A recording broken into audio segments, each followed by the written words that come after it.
안녕하십니까 연암국어 친구들 반갑습니다. 자, 쌤 알지? 네, 원장입니다. 선생님은 오늘 이번에 그 문학의 4대 갈래 중에서 서사 갈래에 대해서 총정리를 하기 위해서 영상을 찍게 됐습니다. 자, 우리 문학의 4대 갈래 무엇이 있어요? 자, 첫 번째 시가 포함되어 있는 서정갈래, 우리 운율가, 함축성가, 그 다음에 정서를 주로 다루고 있죠.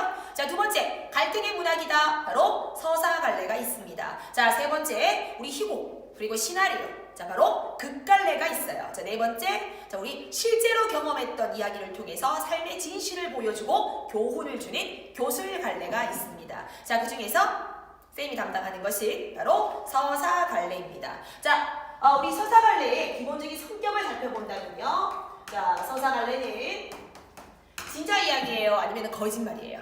당연히 거짓말입니다. 그래서 허구적 성격을 가지고 있다 이겁니다.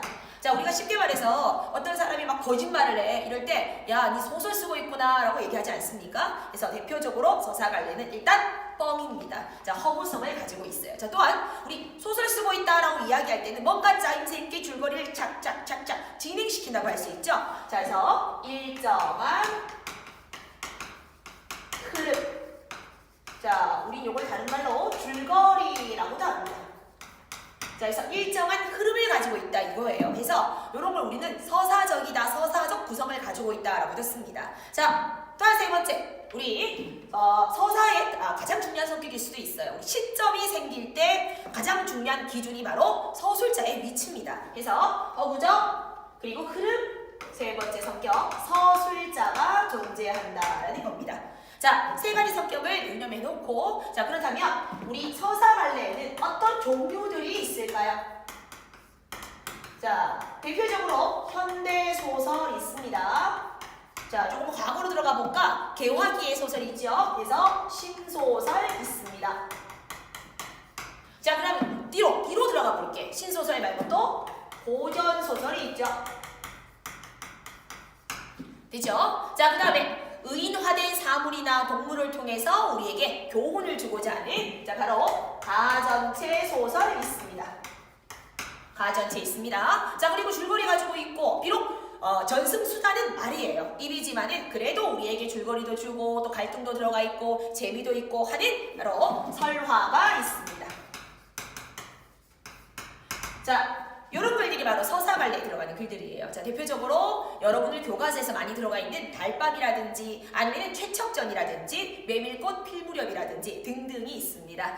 자, 그렇다면 우리 서사갈래 전체적인 특징에 대해서 한번 들어가 보도록 할게요. 자, 이번에 시험 범위에 가장 많이 들어가는 게 소설 아니겠습니까? 소설. 자, 그렇다면 우리는 소설의 기본적인 어떤 성격과 개념과 특징들, 구성 요소들에 대해서 한번 살펴볼 겁니다. 자, 우리 친구들 소설이라는 게 뭐예요? 있는 이야기입니까? 있을 법한 이야기입니까? 다른 소설이란 현실에 있을 법한 소재들을 말이야. 자, 다양한 수단으로 쓸 수 있어요. 그래서 주로 뭐 한글이라든지 한문이라든지로 쓰게 됩니다. 현실에 있을 법한 이야기, 즉 전문용어로 우리는 개연성이라고도 하죠. 자, 그런데 여기다가 플러스 있을 법한 이야기를 작가의 상상력에 의해서 만들어난 세계라 이겁니다. 자, 거기다가 플러스 우리에게 주는 것은 바로 감동을 주겠죠. 그죠? 자, 감동을 주면서 플러스 여기다가 일정한 흐름이 있다는 겁니다. 일정한 흐름. 자, 그리고 또 소설의 아주 중요한 성격 중에 하나가 바로 갈등을 다루고 있다 이거죠. 되죠? 작가가 상상력에 의해서 현실에 있을 법한 이야기를 독자들에게 감동을 주기 위해서 흐름에 따라 갈등에 따라서 창조해낸 문학이 바로 소설이라는 겁니다. 자, 그렇기 때문에 우리가 소설의 성격이 바로 나오는 거예요. 땅땅땅. 소설의 성격, 특징. 소설의 특성. 첫 번째, 허구성입니다. 가짜 이야기라는 거죠. 그죠? 자, 두 번째, 그런데 현실에 있을 법한 성격을 다룬다 이거야. 자, 그걸 우리는 다른 말로 개연성이라고 이야기를 해요. 비현실적인 성격을 이용해서 현실 속에 뭔가 주제라든지 교훈이라든지 감동을 주기 위해서 약간 부수적인 어떤 매개로 사용하는 건 괜찮아. 그런데 말도 안 되는 이야기, 판타지 소설 같은 거 있죠. 어른들이 너무 심한 판타지는 읽지 말라고 하지 않습니까? 자, 왜냐하면 현실에 있을 법한 개연성이 떨어지기 때문이에요. 자, 세 번째, 또한 이런 소설은 사회 속에 있는 내용들을 모방합니다. 모방성. 그러면서 사회를 반영하기 마련이죠. 사회성 가지고 있습니다. 자, 그리고 다섯 번째, 소설은 사실성은 없어요. 사실성은 없지만 삶의 진실을 추구해야 되는 진실성은 가지고 있다 이겁니다. 자, 6번. 그리고 아까 계속 나왔던 줄거리, 흐름, 일정한 흐름, 서사성 가지고 있습니다. 자, 그리고 물론 물감이라든지 아니면 조각으로 만들어진 건 아니지만 언어로 만들어진 예술입니다. 예술성. 이것이 바로 소설의 성격이라는 거죠. 자, 그렇다면 우리 이런 소설의 3대 요소에 대해 살펴보도록 할게요. 자, 소설의 3대 요소 뭐가 있을까? 소설의 3대 요소는 먼저 작가의 주제가 없으면 텅 빈 문학이 될 수 있겠지. 그래서 자, 먼저 주제. 자, 그리고 두 번째 구성이에요. 주제, 구성. 자, 그리고 작가들마다 약간 우리 말투가 있는 것처럼 글투가 있어. 그걸 우리는 문체라고 합니다. 문체. 그래서 소설의 3대 구성성분은 주제, 구성, 문체다 이겁니다.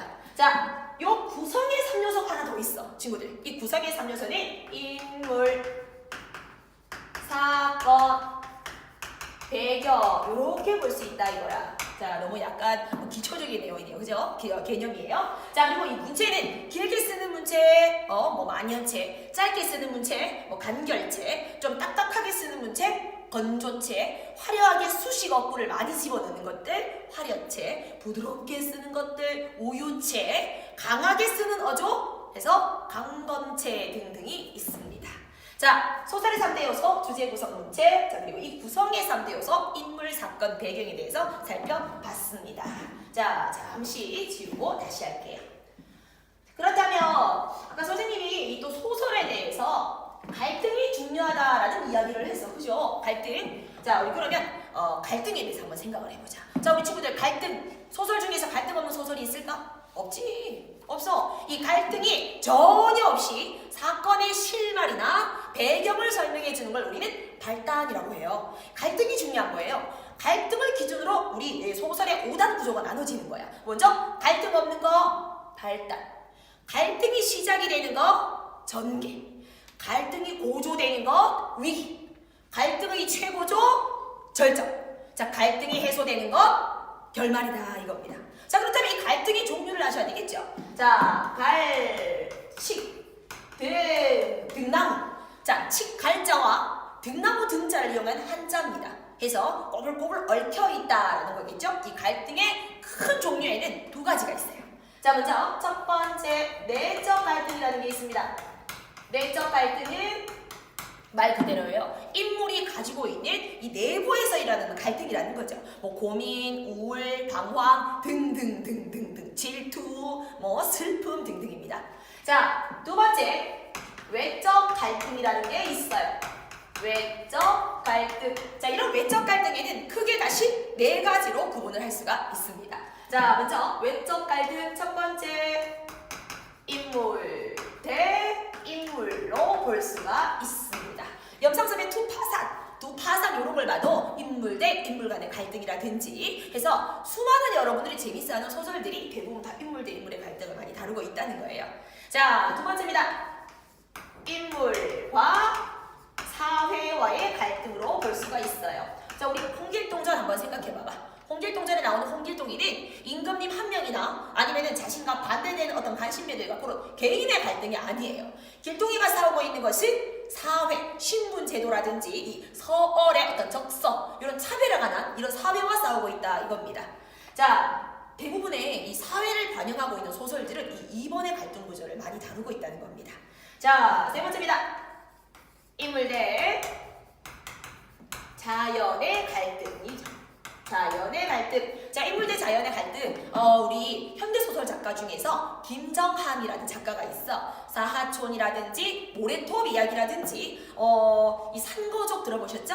자, 요 작가의 성향이 보면 인물 대 자연의 갈등과 인물 대 사회의 갈등을 잘 집어넣어요. 예를 들자면 홍수라든지 가뭄이라든지 등등등등등 산사태라든지 뭐 동물들 큰 동물 바다 원어민도 그렇죠?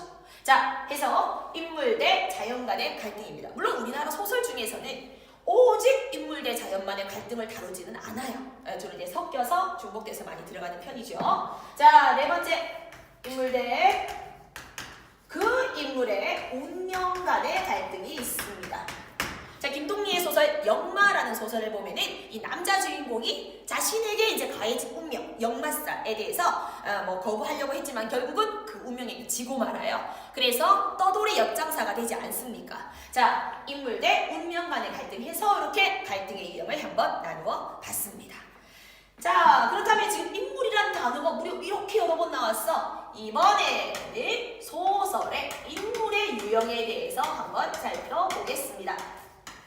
자, 인물의 유형은 첫 번째 주동인물과 반동인물로 나눌 수가 있어요.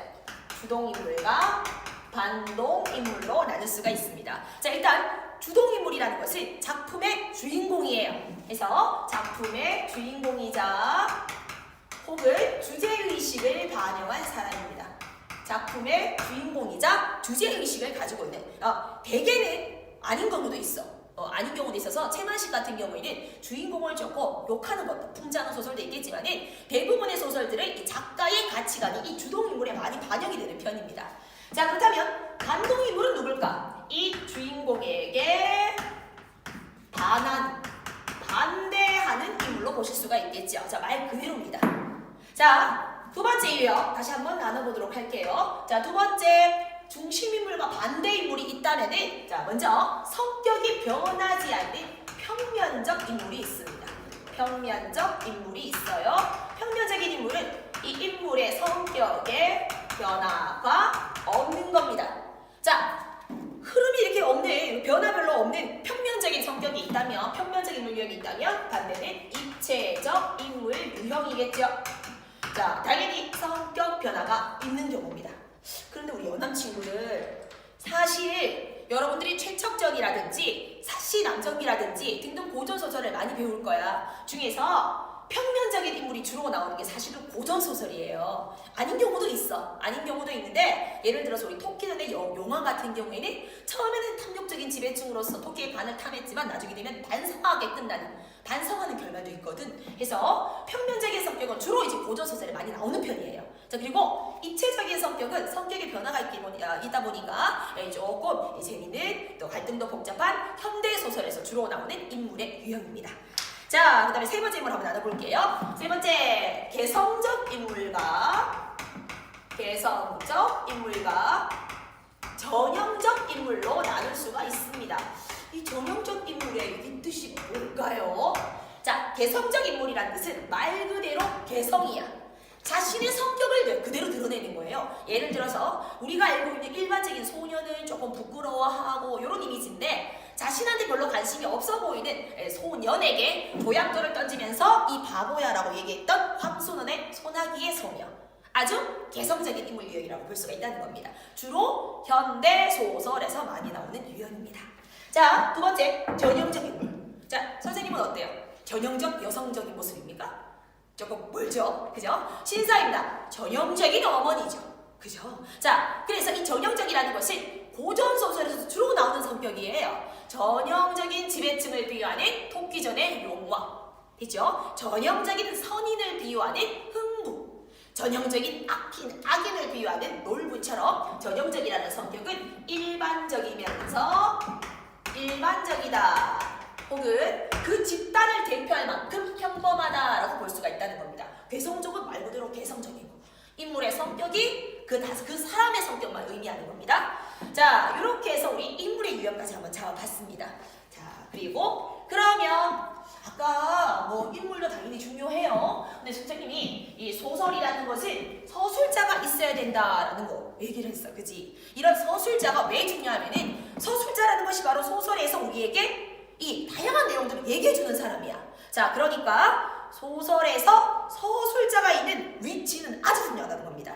자, 지금 선생님이 있는 이 교단이 소설 속 문학 속 내용이에요. 자, 내가 소설 속에서 여러분들에게 내 이야기를 합니다. 자, 얘들아, 나는 어쩌고 저쩌고 저쩌고, 선생님은 어쩌고 저쩌고 저쩌고 그랬어. 그런데 선생님은 누구랑 싸웠어. 자, 내가 작품 속에서 내 이야기를 하는, 즉 서술자가 작품 속에 존재하는 1인칭 시점이 있습니다. 1인칭 시점이 있습니다. 자, 이런 1인칭 시점 안에는 1인칭 주인공 시점이 있고요. 1인칭 관찰자 시점이 있다. 이겁니다. 말 그대로예요. 1인칭이면서 작품 속에 있으면서 내가 내 이야기를 전달. 자, 이렇기 때문에 내가 내 이야기를 전달합니다. 내가 서술자고 내가 주인공이에요. 그러니까 서술자인 나와 주인공인 나의 거리는 당연히 가까워요. 자, 거기다 더불어 내가 내 이야기를 독자들한테 이야기를 해줄 수 있어. 그러니까 독자와 서술자 간의 거리, 주인공과 서술자 간의 거리도 다 가깝다는 겁니다. 자, 그런데 그에 비해서 1인칭 시점 중에 눈에 보이는 것들만 주인공의 행동이라든지 표정 묘사라든지 눈에 보이는 것들만 이야기해주는 1인칭 관찰자 시점이 있어요. 자, 대표적으로 여러분들 그 사랑방송인가 어머니 있죠? 오키의 눈에 보이는 대로 안녕하세요. 저는 6살 된 오키입니다. 우리 어머니는 아저씨를 볼 때마다 얼굴이 빨개져요. 화났나 봐요. 이렇게 서술해요. 자, 1인칭 관찰자 시점이라는 것은 작품 속에 내가 있지만 이 내가 이번에 수능 특강에 나와 있던 유능길의 장마 또한 1인칭 관찰자 시점입니다. 내가 인물들의 어떤 중심 행동이라든지 이런 걸 위주로 내면까지는 몰라. 그래서 눈에 보이는 대로 관찰자 역할에서 서술해 주는 겁니다. 자, 그럼 여러분들 생각 한번 해보세요. 내가 독자들한테 이야기를 해줘요. 자, 그렇기 때문에 서술자와 독자 간의 거리는 조금 가까울 수가 있어. 그지? 자, 그런데 이제 문제는 내가 인물들 있죠? 여기 나오는 주인공의 속마음은 쌤이 몰라. 그지? 자, 주인공의 속마음은 모르기 때문에 아무래도 자, 서술자와 주인공 간의 거리는 조금 멀 수가 있다 이겁니다. 됐습니까? 그런데 여기서 또 하나 더. 하지만 사실 나는 인물들의 속마음을 모르지만 독자들은 어느 정도 여기 나오는 주인공들의 속마음을 알지 않겠습니까? 내가 얘기해주는데 한계가 있으니까 해서 독자들은 자, 주인공인 인물들과 거리가 조금 가까워질 수가 있다는 겁니다. 자, 솔직히 두 개 중에서 조금 독자들의 상상력을 조금 자극하는 건 관찰자 시점일 거예요. 자, 두 번째 3인칭 시점입니다. 3인칭 시점. 이 3인칭 시점에는 자, 3인칭은 기본적으로 우리가 작가 시점이라고도 얘기를 해. 서술자가 작품 소개 없이 작품이나 사건 밖에 있어요. 자, 이런 서술자가 인물들의 속마음을 전지전능하게 모두한다 해서 전지적 작가 시점이라는 게 있습니다. 자, 일반적인 고전소설이 대부분 인물들의 속마음을 다 다루기 때문에 전지적 작가 시점이에요. 자, 그런데 이런 3인칭 시점 중에서도 나오는 인물들이 나는 없지만 나라는 서술자는 없지만 눈에 보이는 대로 그대로 관찰자의 위치에서 보이는 그대로 서술해주는 3인칭 관찰자 시점이 있다 이겁니다. 자, 해서 시점에는 크게 두 가지가 있더라. 자, 마지막으로 정리 한번 해볼게요. 자, 마지막 정리입니다. 그렇다면 여기 나오는 다양한 인물들, 서술자, 독자, 자, 그리고 주인공인 인물들의 거리에 대해서 한번 살펴보도록 할게요. 자, 종류는 이렇게 있지만 우리가 분류를 할 때는 자, 1인칭 주인공과 전지적 작가 시점을 같이 나누겠습니다. 자, 요거 그리고 또한 어떻게 나누지? 벌스 하고 자, 1인칭, 3인칭 관찰자 시점을 함께해서 한번 나누어 보겠습니다. 자, 먼저 서술자와 인물들의 거리를 한번 살펴보도록 할게요. 자, 서술자는 이야기를 해주는 사람이고 인물은 주인공입니다. 1인칭 주인공 시점은 당연히 내가 인물들이 똑같은 거기 때문에 당연히 가깝습니다. 가까움이라고 적어요. 어쨌든 가깝습니다. 그죠? 자, 그런데 전지적 작가 시점 전지적 작가 시점도 똑같아. 그지? 전지적 작가 시점 같은 경우에도 서술자의 소설자인 작가가 나오는 중심 인물들에서 뭐 성격이나 내면을 다 알고 있단 말이야. 자, 그렇기 때문에 당연히 전지적 작가 시점도 가깝습니다. 그럼 한 번만 적을까요? 같으니까. 자, 둘 다 가깝습니다. 자, 그러면 이번에는 이 서술자와 이야기를 해주는 서술자와 독자와의 거리를 한번 살펴볼게요. 독자. 자, 1인칭 주인공 시점은 서술자가 나야. 내 이야기를 독자들한테 그대로 해주고 있어. 당연히 가깝습니다. 자, 전지적 작가 시점 또한 서술자가 속마음을 그대로 다 얘기해주고 있어요. 자, 그러니까 독자들의 시선은 연기를 해주는 인물들이 아니고 말을 해주는 전지적 작가한테 향하고 있어. 그 사람이 그대로 다 얘기를 해주니까. 그러니까 전지적 작가 시점 또한 서술자와 독자 간의 거리가 가깝습니다. 한꺼번에 적을까요? 같은 행동을 반복하고 있구먼. 있죠? 자, 마지막입니다. 서술자, 독자 있으니까 독자와 인물 간의 거리를 살펴보도록 할게요. 자, 여기서 나오고 있는 인물은 중심인물입니다. 중심인물. 자, 먼저 1인칭 주인공 볼게요. 1인칭 주인공은요, 인물과 서술자가 같아. 분명히 서술자와 독자 거리가 가깝다고 얘기를 했어. 지가 지 얘기를 그대로 하니까 당연히 1인칭 주인공 시점은요, 가깝습니다. 그런데 문제. 자, 전지적 작가 시점은요, 인물들이 자, 아무리 얘기를 이렇게 해서 독자들이 바라보는 것은 전지적 작가의 입이야.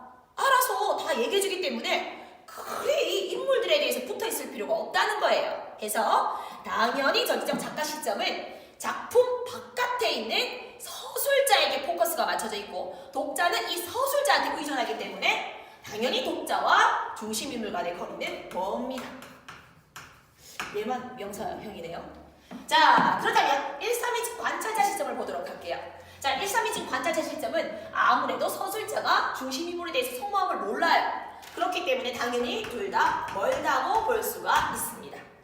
자, 또한 서술자와 독자 간의 거리를 살펴볼게요. 1인칭 관찰자 시점 같은 경우에는 사실 이 나오는 중심인물들의 속마음을 모른단 말이야. 그지? 3인칭도 똑같아. 그렇기 때문에 독자들은 이 서술자에 대해서 별로 신뢰가 없어. 신뢰가 없으니까 그냥 딴짓하면서 자기들이 알아서 인물들이 어떤 속마음을 가질까를 추리를 한단 말입니다. 그렇기 때문에 이 독자들의 서술자 간의 거리를 그렇게 가깝게 보지 않아요.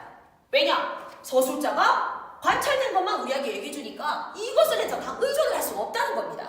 자, 마지막입니다. 그렇다면 독자는 이 소설 속에 숨겨진 어떤 내면을 알아야 되기 때문에 누구에게 눈을 고정시키겠어? 서술자겠어? 아니면 인물이겠어? 당연히 인물입니다. 그래서 독자와 인물 간의 거리가 가까운 것은 바로 1-3인칭 관찰자다 이겁니다. 당연한 거 아니겠습니까? 겉으로 보이는 것만 얘기해주고 속마음 얘기를 안 해주는 서술자에 비해서 당연히 독자들은 심리적으로 인물에게 붙어서 그 인물들의 행위를 통해서 추리를 해줘야 된다 이겁니다. 자, 그래서 인물 유형까지 분석을 했습니다. 자, 요거 외에도 여러분들 이 소설이라든지 이 소설이 포함되어 있는 다양한 문학 작품에 대해서 어떻게 접근하는지에 대해서도 우리 문학의 분석 이론에 대해서 공부를 해야 되는데 그것은 전반적인 문학의 공부할 때 나중에 다시 따로 문학 절대론, 그리고 독자 효용론, 사회 반영론, 그리고 작가 표현론에 대해서 나중에 정리를 하게 될 거예요. 자, 오늘은 서사 장르에 대해서 아주 간단하게 정리를 해봤습니다. 자, 연합고 친구들 내신 1등급, 수능 1등급 파이팅!